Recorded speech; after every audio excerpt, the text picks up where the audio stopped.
NK나우 최지훈입니다. 최근 평양에 있는 조선노동당 청사 앞에서 한 주민이 억울함을 호소하며 할복 자살하는 사건이 발생했습니다. 북한 당국은 이번 사건을 조용히 덮으려 한다고 하는데요. 평안남도 소식통은 평양에 갔다가 한 주민의 할복 자살 소식을 들었다면서 누명을 썼다는 한 주민이 억울함을 호소하는 신소 편지를 올렸지만 바라는 대로 이루어지지 않은 것에 대해 불만을 품고 당중앙 청사 담장에서 배를 갈라 자살했다고 전했습니다. 할복 자살을 한 주민은 보안서 간부로 인해 자신의 전 재산을 잃은 것으로 알려졌는데요.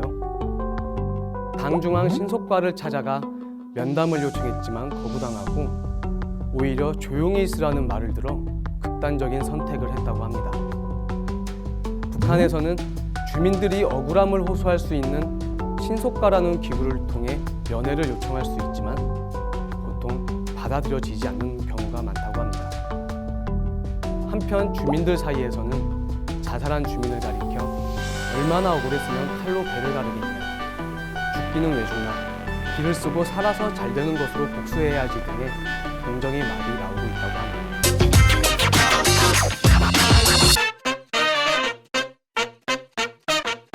북한은 지역 간 환율 차이가 있습니다.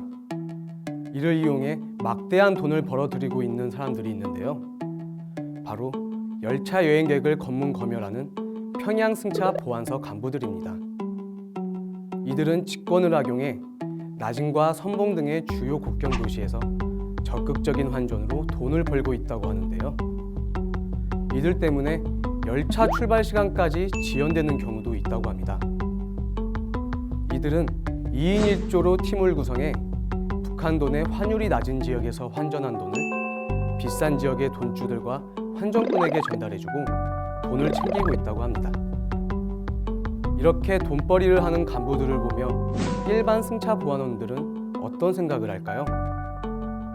일반 승차 보안원들은 환전벌이를 하는 보안원들 덕분에 정상적으로 월급이 지급되는 것으로 생각하며 이러한 환전벌이를 돕고 있다고 합니다.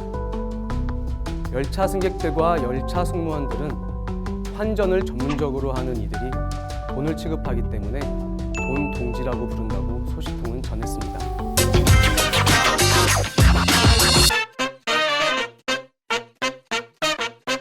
평양의 돈주들이 최고급 식당에서 한 끼 식사에 수백 달러를 쓰고 있다고 합니다.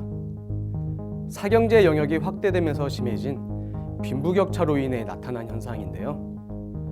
평안북도 소식통은 김정은 시대에 들어 평양시는 날이 갈수록 빈부격차가 심해지는 동전 양면의 도시로 변모되고 있다고 말했습니다. 이들 돈주들은 식사 비용으로 4인 가족 기준 최소 200달러를 소비하는데요. 이는 북한 돈으로 160만 원이 넘는 금액으로 쌀 320kg을 살 수 있는 수준이라고 합니다.